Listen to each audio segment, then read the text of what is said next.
بسم اللہ الرحمن الرحیم۔ ناظرین، صابر شاکری کی طرف سے آپ سب کو السلام علیکم۔ آج ہے 11 دسمبر سال 2020 اور دن ہے آج جمعۃ المبارک۔ آج آپ سے بہت ہی ایک اہم خبر شیئر کرتے ہیں۔ اہم خبر مستند بھی ہے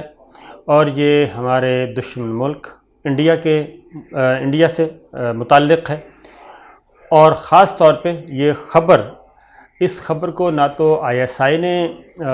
ترتیب دیا ہے، نہ ہی پاکستان کے انٹیلیجنس بیورو نے بنایا ہے، نہ ہی پاکستان کے کسی اور تحقیقاتی ادارے نے، اور نہ ہی اس میں پاکستان کی کوئی سیاسی جماعت، بلکہ اس جو تحقیقات سامنے آئیں یہ یورپی یونین اور تمام کی تمام ویسٹرن کنٹریز ان کی تحقیقات ہیں۔ اور میں سادہ زبان میں آپ کو بتا رہا ہوں، جس کے مطابق یہ بات ثابت ہو گئی ہے کہ انڈیا ایک ریاستی دہشت گردی میں ملوث ہے، اور انڈیا نہ صرف ریاستی دہشت گردی، مذہبی جنونیت، بلکہ انڈیا سائبر کرائم کا بھی عالمی مجرم ہے۔ سائبر کرائم میں بھی یہ کام کر رہا ہے۔ وہ جو ہم نے کہا تھا کہ جناب یہ ہائبرڈ جنگ اور 5th جنریشن جنگ، یہ جو سلسلہ شروع ہوا ہے، اور اس میں انڈیا جو ہے وہ بہت بڑے پیمانے پر یہ کام کر رہا ہے، اور نہ صرف کام کر رہا ہے بلکہ انٹلیکچوئل ڈس آنیسٹی چوری کر رہا ہے اور سائبر کرائم کا مرتکب ہو رہا ہے۔ وہ ساری چیزیں اب ثابت ہو گئی ہیں کہ کس طریقے سے انڈیا نے جعلی فیک اکاؤنٹس بنا کے، فیک ویب سائٹس بنا کے، اور فیک لوگوں کے، نیوز پیپرز کے، این جی اوز بنا کے کس طریقے سے اس نے اپنے مذموم مقاصد پورے کیے اور پروپیگنڈا کیا بھارت نے چائنا اور پاکستان کے خلاف۔ اور یہ چیزیں پوری کی پوری آ گئی ہیں، اور میں یہ آپ کو بتا دوں کہ یہ کس قسم کا ہے۔ میں آپ کو جو میں نے بتایا کہ ریاستی دہشت گردی، یہ جو میں آپ کو تحقیقاتی رپورٹ شیئر کروں گا تو آپ کو اندازہ ہو جائے گا کہ ریاستی دہشت گردی کیوں میں نے کہی ہے، اور یہ ریاستی مذہبی جنونیت کا لفظ کیوں استعمال کیا ہے، ریاستی انتہا پسندی کا لفظ کیوں استعمال کیا، کیونکہ ان ویب سائٹس کے ذریعے، ان فیک اکاؤنٹس کے ذریعے، ان فیک این جی اوز کے ذریعے، ان فیک شخصیات کے ذریعے ایک باقاعدہ طور پہ ایک کمپین لانچ کی جاتی تھی۔ نہ صرف یہ کہ یورپی یونین میں، یونائٹڈ نیشنز میں اور دنیا بھر میں پاکستان کو ٹارگٹ کیا جاتا تھا، چائنا کو ٹارگٹ کیا جاتا تھا، اور اس کے بعد فسادات، کیونکہ سیکٹیرینزم، اس کے ذریعے مذہبی جنونیت پیدا کرنا، اس کے ذریعے انتہا پسندی پیدا کرنا، اس کے ذریعے مسلمان بن کے ایک کام کرنا، دونوں طرف سے، ایک طرف مسلمان کے اکاؤنٹس، دوسری طرف نان مسلم کے اکاؤنٹ آپس میں شروع کر دیے، ایک طرف دیوبندیز کے اکاؤنٹ، ایک طرف اہل حدیث کے اکاؤنٹس بنائے، ان کی لڑائی شروع کروا دی، شیعہ سنی لڑائی شروع کروا دی، اور اسی طریقے سے قلم تنظیموں کے ساتھ انٹر لنک کر دیا، اور ایک طویل عرصے سے مقدمہ پاکستان کے خلاف پیش کیا جاتا رہا۔ وہ ساری کا سارا جو چوری ہے وہ پکڑی گئی ہے۔ ہوا یہ ہے کہ یہ جناب انڈین کرونیکلز نامی بھارتی ڈس انفارمیشن نیٹ ورک کو یورپی یونین کے تحقیقاتی ادارے EU ڈس انفو لیب نے بے نقاب کیا ہے، اور یہ نیٹ ورک پاکستان کو عالمی سطح پر بدنام کرنے کے حوالے سے بھارت کو فروغ دیتا رہا، اور نہ صرف یہ بھارتی بیانیے کو فروغ دیتا رہا، اور یہ تمام عالمی ذرائع ابلاغ اس تحقیقاتی رپورٹ کو شائع کر دیا ہے انہوں نے، اور یہ ساری چیزیں پبلک ہو گئی ہیں۔ اور سری واسطو گروپ ہے جناب، اس کی سرپرستی انڈین کرونیکلز نامی جعلی نیٹ ورک 15 سال تک جناب اقوام متحدہ اور یورپی یونین کو جھانسا دیتا رہا، اور ایسے آرٹیکلز، ایسے ویڈیوز وہ پیش کرتا تھا کہ جیسے پاکستان ایک جرائم کی دنیا ہے، دہشت گردوں کی دنیا ہے، جو میں آپ کو بتا رہا تھا۔ تو بھارتی ڈس انفارمیشن نیٹ ورک جناب 700 سے زائد جعلی میڈیا اور جعلی این جی اوز کے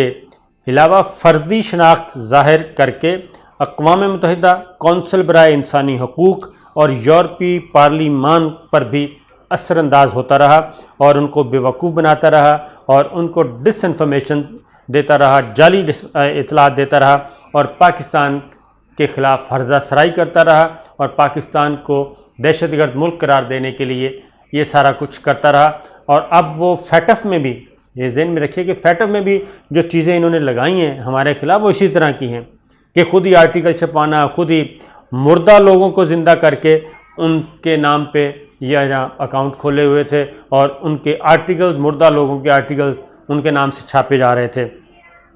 انڈین کرونیکل سے منسلک جعلی میڈیا پر اداروں پر شائع ہونے والے پاکستان مخالف پروپیگنڈا کو بھارت کی سب سے بڑی news agency ANI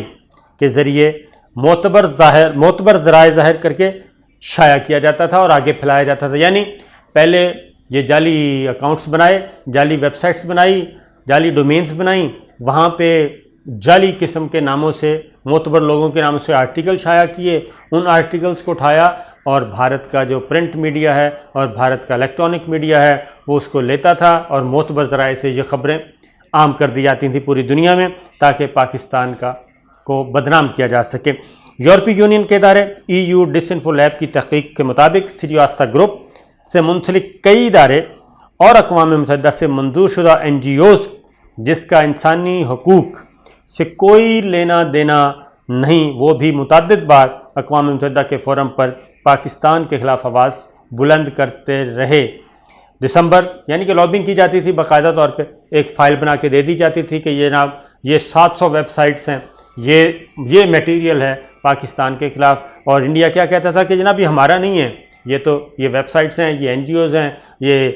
human rights کی کمیٹیز ہیں، یہ بتا رہی ہیں، تو یہ ہے مقدمہ پاکستان کے خلاف۔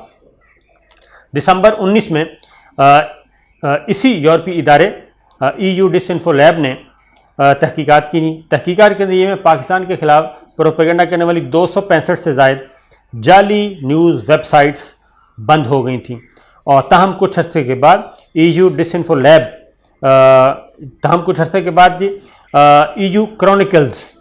کے نام سے نئی نیوز ویب سائٹ قائم کر لی گئی۔ یعنی EU پہلے تھا EU ڈس انفو لیب نے تحقیقات کی، پہلے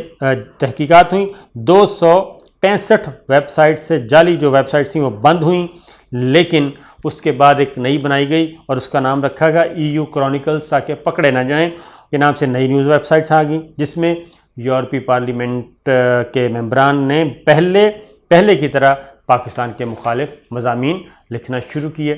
اور تحقیقات کے مطابق بھارتی نیوز ایجنسی ANI کیا کرتی تھی، وہ ان خبروں کو لیتی تھی اور بریکنگ نیوز کے طور پہ چلاتی تھی، بگ نیوز کے طور پہ چلاتی تھی، اور یہ بگ نیوز اور ورلڈ نیوز نیٹ ورک کے ذریعے 95 ممالک میں 500 سے زائد فیک نیوز ویب سائٹس میں بھی شائع کی جاتی تھیں، یعنی پوری دنیا میں اس کو پھیلا دیا جاتا تھا، اور ایک امبریلا، ایک چھت کے نیچے بیٹھ کے یہ سارے کام ہو رہے تھے۔ اور یہ تھا جناب اجیت ڈوول ڈاکٹرائن اور را کا سیٹ اپ۔ یورپی تحقیقاتی ادارے نے یہ بھی انکشاف کیا ہے کہ جناب سریواستہ گروپ چند برس پہلے تک دنیا بھر میں ہیکنگ اور جاسوسی کرنے والے آلات اور ٹیکنالوجی انفارمیشن وارفیئر سروس کی بھرپور تشہیر کرتی رہی ہے۔ سریواستہ گروپ کا مالک امریکی جریدے فوربس کو ایک انٹرویو میں یہ انکشاف کر چکا ہے کہ وہ صرف انڈین خفیہ اداروں کو اپنی خدمات فراہم کرتے ہیں۔ آپ اس سے بھی اندازہ کر لیں کہ یہ میگزینس کے لوگوں کو بھی ہائر کیا گیا، انگیج کیا جاتا ہے، برائب کیا جاتا ہے، اور ان سے سروسز لی جاتی ہیں، اور پھر مستند اداروں میں، مستند رسالوں میں، مستند جریدوں میں، ابھی میں آپ کو بتاؤں گا کہ یہ کتنا بڑا سکیم ہے۔ تو یہ چیز ہو گئی۔ اس کے بعد مزید اس کی ڈیٹیلز ذرا، ابھی تو میں نے کچھ بھی نہیں بتایا، مزید ڈیٹیلز ذرا سنیے جی، کہ یہ فیک نیوز کے حوالے سے کام کرنے والی ہیں جی۔ 750 جعلی میڈیا آرگنائزیشنز کو 750 اور ایک مردہ پروفیسر کو غیر فعال تنظیمیں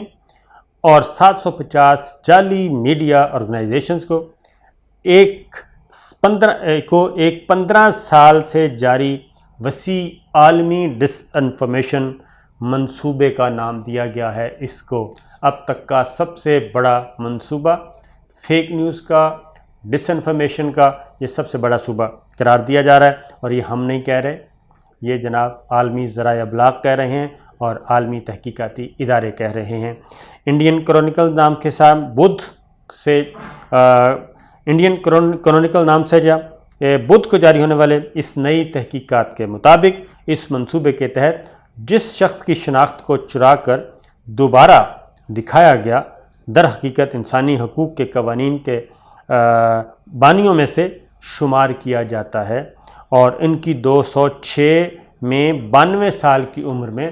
وفات ہو چکی ہے۔ یعنی 206 میں وفات پانے والے شخص کے نام سے یہ سارا کام چلایا جا رہا تھا۔ EU ڈس انفو لیب کے ایگزیکٹو ڈائریکٹر جو ہیں، انہوں نے کہا BBC کو، یہ بتاتے ہیں جی کہ ڈس انفارمیشن پھیلانے کی غرض سے مختلف سٹیک ہولڈرز پر مشتمل کس نیٹ ورک میں اتنی ہم آہنگی نہیں دیکھی کسی بھی دنیا میں کہ اتنا بڑا نیٹ ورک یہ کام کر رہا ہو۔ اور الیگزینڈر کے مطابق جی کہتے ہیں کہ ہم نے اس نوعیت کا اتنا بڑا نیٹ ورک اس سے قبل کبھی نہیں دیکھا۔ ان کا مزید یہ بھی کہنا ہے جناب کہ گزشتہ سال اس نیٹ ورک کے بارے میں تحقیقات سامنے لانے کے باوجود اس نے اپنے اہم کام کو جاری رکھا، اور جس سے ظاہر ہوتا ہے کہ وہ نہ صرف مضبوط ہے بلکہ بااثر نیٹ ورک بھی ہے۔ بااثر کیوں نہ ہو جناب، اس کے پیچھے انڈین اسٹیبلشمنٹ تھی، را چلا رہا تھا، اس کے جو سیکورٹی ادارے ہیں اجیت ڈوول کے نیشنل سیکورٹی ادارے، وہ چلا رہے تھے، اور ریٹائرڈ انڈین آرمی ہندو انتہا پسند BJP کے، RSS کے اور را کے جو ایکسٹریمسٹ جو تھے وہ چلا رہے تھے۔ تو کیسے؟ اور پھر اگلی جو بات ہے یہ ذرا آپ دیکھیں گے تو جناب یہ سری واستوا گروپ، اس کے نیچے fake NGOs، think tanks, EU Chronicle news web site set up میں 2020، یونائٹڈ نیشنز کے ساتھ پھر آگے یہ میٹیریل پھیلایا جاتا تھا، سارے کا سارا یورپی یونین کے ممبرز کو پھیلایا جاتا تھا، اور پھر ANI نیوز ایجنسی، اور اس کے بعد یہ جناب ٹوٹل 750 اور مین سٹریم میڈیا کو بھی، انڈین میڈیا کو بھی یہ سارا میٹیریل پھر پرووائڈ کیا جاتا تھا، اور ان کو کہا جاتا تھا کہ جناب ان کو شہ سرخیوں کے ساتھ آپ شائع کریں، اور الیکٹرانک میڈیا کو کہا جاتا تھا ہیڈ لائنز کے طور پہ اس کو لے کے آئیں۔ بیلجیم کے دارالحکومت برسلز سے کام کرنے والے ادارے EU ڈس انفو لیب کے گزشتہ سال اسی نوعیت کے انکشافات کیے تھے، اور واسوا گروپ سے چلائے جانے والے اس نیٹ ورک کی پہنچ کم از کم جی 116 ممالک اور 9 مختلف خطوں میں پائی جاتی تھی۔ تو یہ تحقیق کے مطابق کیا سامنے چیزیں آئی ہیں جناب؟ وہ آئی ہیں کہ یہ نیٹ ورک جنیوا میں اقوام متحدہ کی کونسل برائے انسانی حقوق UNHRHCR اور برسلز میں یورپی پارلیمان پر اثر انداز ہوتے تھے، اور ظاہر پھر آگے لابسٹ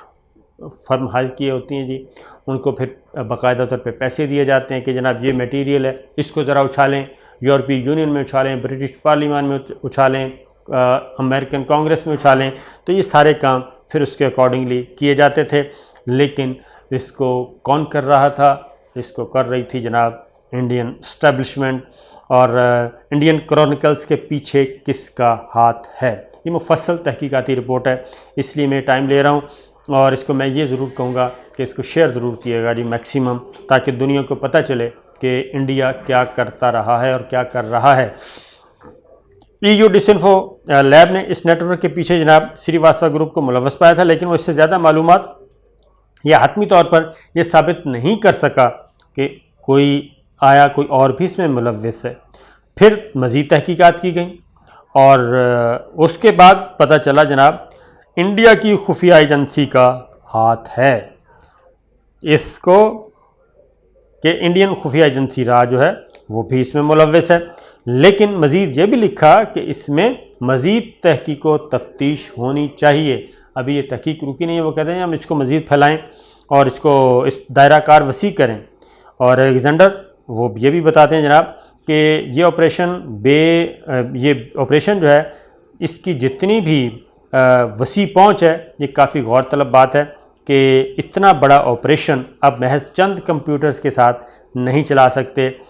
اس لیے یہ سب کچھ جو ہو رہا تھا اس کے پیچھے ایک بہت بڑا طاقتور لوگ تھے۔ تو طاقتور لوگ جناب لکھ دیتے ہمت کر کے، اور کس نے ہونا ہے؟ انڈیا نے ہونا ہے۔ پھر انڈین کرونیکلز کے اس نیٹ ورک کے جی مقاصد اور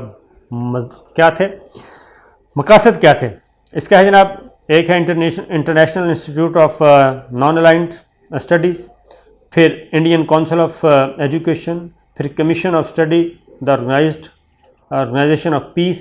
international club for peace research, یہ سارا جو سری واسطوا گروپ ہے وہ ہے۔ اور اس کے بعد United Nations, United Schools International, پھر World Environment and Resources Council, یہ سارے کا سارا تحقیق کے مطابق وہ پورا ایک ٹریل ہے وہ اس میں بتائی گئی ہے، باقاعدہ طور پہ ٹیبل بنا کے بتایا گیا جناب ان کا کیا کیا تعلق تھا۔ اسی طریقے سے 2007 میں جی اقوام متحدہ کے جو انسانی حقوق کے ایک سیشن میں شرکت کرنے والوں کی فہرست میں یہ شامل تھا پروفیسر لوئس بی سوبن، یہ 2007 میں جی اس کا نام شامل تھا، لیکن پروفیسر سوبن 2006 میں انتقال کر چکا تھا یہ بھی۔ اور پھر 2011 میں واشنگٹن میں منعقد کی گئی اس تقریب میں بھی جی ان کا نام بطور مہمان شامل تھا، اور وہ اس تقریب میں سری واسطوا گروپ سے ایک ادارے سے منعقد کروائی گئی تھی۔ سری واسطوا گروپ سے منسلک ایک ادارے نے ایک تقریب منعقد کرائی، اس میں یہ جناب مرحوم جو تھے آنجہانی، یہ پروفیسر اس میں بھی موجود تھے، حالانکہ وہ 2006 میں انتقال کر چکے۔ تو یہ ایک ڈیٹیل ہے جناب۔ پھر 2015 میں حکومت پاکستان کی شکایت پر اقوام متحدہ نے افریقہ سے تعلق رکھنے والی ایسی 2 NGOز کی منظور شدہ حیثیت ختم کر دی تھی، کیونکہ انہوں نے اقوام متحدہ کے فورم پر پاکستان کے خلاف متنازع بیانات دیے تھے۔ اور اس تحقیق کا دوسرا سب سے اہم انکشاف یہ ہے کہ سب سے بڑی نیوز ایجنسی جو میں آپ کو بتا چکا ہوں، ایجنسی ایشیا نیوز انٹرنیشنل یعنی ANI، وہ بھی اس نیٹ ورک کا حصہ تھی اور اس نیٹ ورک سے جڑی ہوئی تھی۔ اور اس کے علاوہ اس میں جناب پاکستان مخالف خبروں،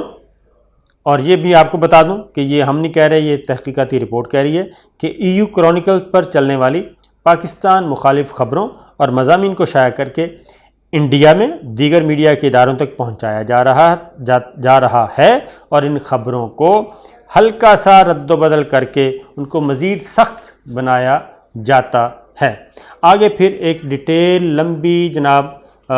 ٹیبل بنا ہوا ہے، اور ٹیبل میں پورا ایک نیٹ ورک آپس میں جس طریقے سے منسلک ہے۔ پھر اگلی بات یہ ہے سری واسطوا گروپ، جنیوا میں سری واسطوا گروپ سے منسلک تنظیموں نے پاکستان مخالف مظاہرے کیے، جس کے بارے میں سری واسطوا گروپ سے منسلک فیک میڈیا اداروں اور خبریں چلائیں، اور وہی خبریں اور ویڈیوز اس کے بعد ANI کے ذریعے مزید آگے تک پہنچائی گئیں۔ تو جو میں آپ کو بتا رہا تھا طریقہ واردات وہ تھا۔ اور اس کے بعد ہے جناب خبریں انڈین میڈیا کے علاوہ مزید 2 ادارے، یہ میں آپ کو پہلے بتا چکا ہوں، 95 سے زیادہ ممالک اور 500 سے زیادہ فیک نیوز ویب سائٹس پر شائع ہوتی تھیں، اور محقق جریدے اور انڈین حکومت اور انڈین خفیہ اداروں کے درمیان تعلقات پر مضمون شائع ہوا تھا، جس میں بتایا گیا کہ ANI کے سربراہ سنجیو پرکاش کی اہلیہ کے والد نے انڈیا کے 4 سابق وزراء اعظم کے ساتھ بطور حکومتی ترجمان کام کیا، اور اس کی ادارے سے ANI کی حکومتی حلقوں تک بہت پہنچ ہے۔ تو یہ جناب ایک یہ چیز جو سامنے آئی۔ اب ان کو چلانے والے کون تھے؟ یہ خود ہی اس رپورٹ میں ہی بتایا گیا ہے کہ EU ڈس انفو لیب کی دونوں تحقیقاتی رپورٹس میں یہ بتایا گیا کہ جناب پورے نیٹ ورک کو چلانے والے اہم ترین کردار سری واسطوا کا ہے، جو اس گروپ کے بانی چیئرمین ہیں، اور وہ اپنے گروپ کے 1991 سے قائم اخبار نیو دہلی ٹائمز کے مدیر ہیں، اور اس کے علاوہ ان کے ذاتی ای میل ایڈریس اور ان کی کمپنی کے ای میل سے 400 سے زیادہ ویب سائٹس رجسٹر ہیں ایک ہی اکاؤنٹ سے۔ پھر یہ ہیکنگ اور جاسوسی عالمی سطح پہ یہ کرتے تھے، اور ڈاکٹر پرامیلا سری واسطوا کا ہے، جو کہ گروپ کے بانی ڈاکٹر نارائن کی اہلیہ ہیں۔ یہ بتانے کا مقصد ہے یہ کہ یہ سارے کا سارا ایک ڈیٹیل ہے، اس میں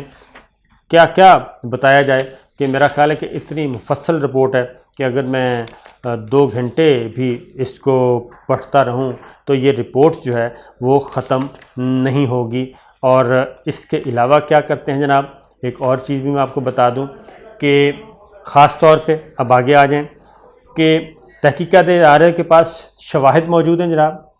اسی تحقیقاتی ادارے کے پاس شواہد موجود ہیں کہ جناب کہ یہ ای پی ٹوڈے اور ٹائمز آف جنیوا کا گٹھ جوڑ European Organization for Pakistani Minorities اور پاکستانی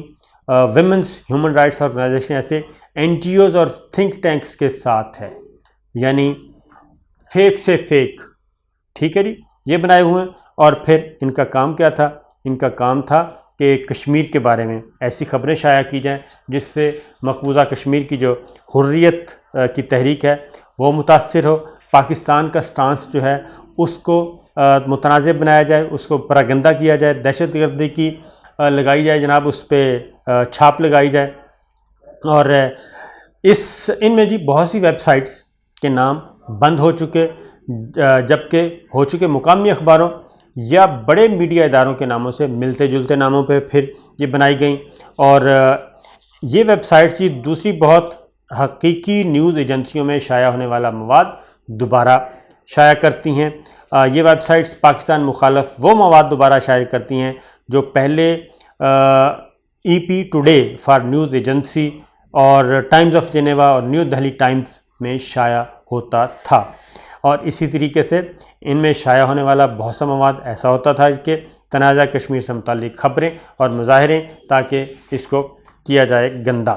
تو کہنے کا مقصد یہ ہے کہ اس سے بڑا سکینڈل ابھی تک مجھے میری نظروں سے نہیں گزرا، اور یہ ایک بے نقاب ہوا ہے۔ اور اس کو اگر یہ کہا جائے کہ جناب یہ نہ صرف ایک عالمی دہشت گردی کی، ریاستی دہشت گردی کی زندہ مثال ہے کہ آپ سوچ بھی نہیں سکتے۔ پھر ایک اور بھی آپ بتا دوں کہ اس میں جناب اس نیٹ ورک میں کیا ہوتا تھا، میڈیا اور پریس کے اداروں مثلاً یورپی یونین آبزرور، دا اکانومسٹ اور وائس آف امریکہ کی نقالیں بھی یہاں پہ کی جاتی تھی۔ اور یہ سارے کا سارا میٹیریل، یعنی ایک پوری کی پوری۔ اور پھر اگلی بات، ایسے ماحول، اور اس کا ٹارگٹ کیا تھا؟ ایسا ٹارگٹ یہ تھا کہ پاکستان کو ایسے ماحول کی طرف دھکیلا جائے کہ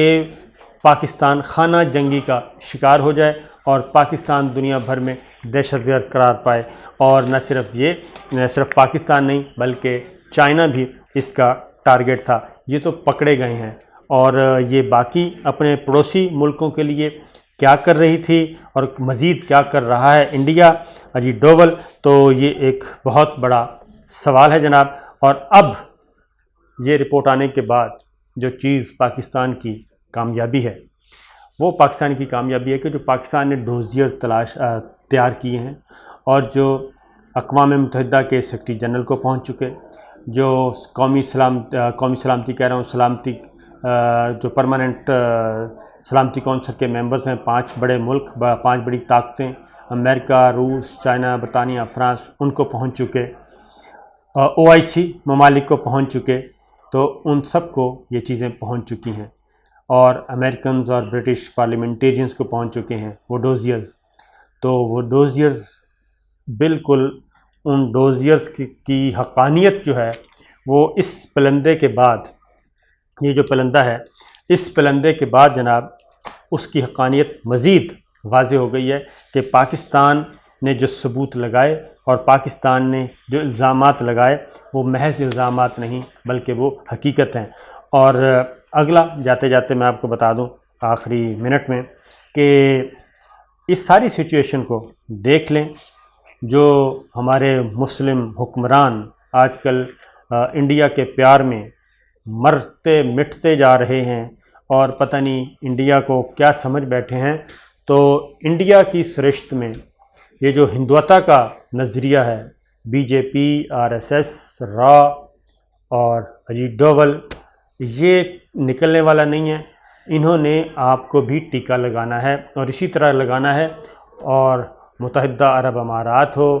یا بحرین ہو یا سعودی عرب ہو یا سوڈان ہو، جہاں جہاں یہ جائیں گے، اور اگلی بات یہ آپ کو اسی طریقے سے آپ کو ٹیکے لگائیں گے اور آپ کے ملکوں میں فساد پیدا کریں گے۔ اگلی بات یہ بھی بتا دوں کہ اس رپورٹ میں نام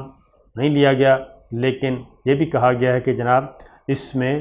اسرائیل کے لنکس بھی شامل ہیں۔ تو یہ صورتحال ہے۔ اور اگر ایک اور خبر میں آپ کو شیئر کر دیتا ہوں، اور وہ ہے کہ لاہور میں بھارت کا تخریب کاری کا بڑا منصوبہ ناکام اور 5 دہشت گرد پکڑے گئے ہیں۔ اور یہ دہشت گرد کہاں سے گرفتار ہوئے ہیں؟ لاہور سے گرفتار ہوئے، اور ان کی شناخت کہاں ہوئی ہے جی؟ سمرقند، عبد الرحمن، وزیر گل، عصمت اللہ اور عمران کے نام سے ہوئی، اور یہ افغانستان سے جناب براہ راست، اور وہاں کے جو را کے انڈین وہاں پہ ہیں جناب، کیا کہنا چاہیے، ٹریننگ سٹیشنز، وہاں سے یہ ہو کے آئیں، اور اسلحہ، افغان کرنسی، موبائل فونز اور حساس مقامات کی ویڈیوز برآمد کی ہیں۔ اور یہ 2 ماہ قبل افغانستان سے آئے۔ افغان انٹیلیجنس ایجنسی کے انڈر کور نے انہیں جلال آباد میں ٹاسک دیا تھا کہ جناب جا کے، اور بھارتی خفیہ ایجنسی را کا نمائندہ بھی اس ملاقات میں موجود تھا، اور اس را کے آفیسر نے یہ سب کچھ کیا۔ تو یہ ساری چیزیں بتانے کا مقصد ہے کہ جناب ہم کافی سبق سیکھ چکے ہیں، اور ایم بی زی ہوں یا ایم بی ایس ہوں، ان کو بھی چاہیے کہ ذرا تھوڑا سا تاریخ کا مطالعہ کریں۔ اجازت دیجیے، اللہ حافظ۔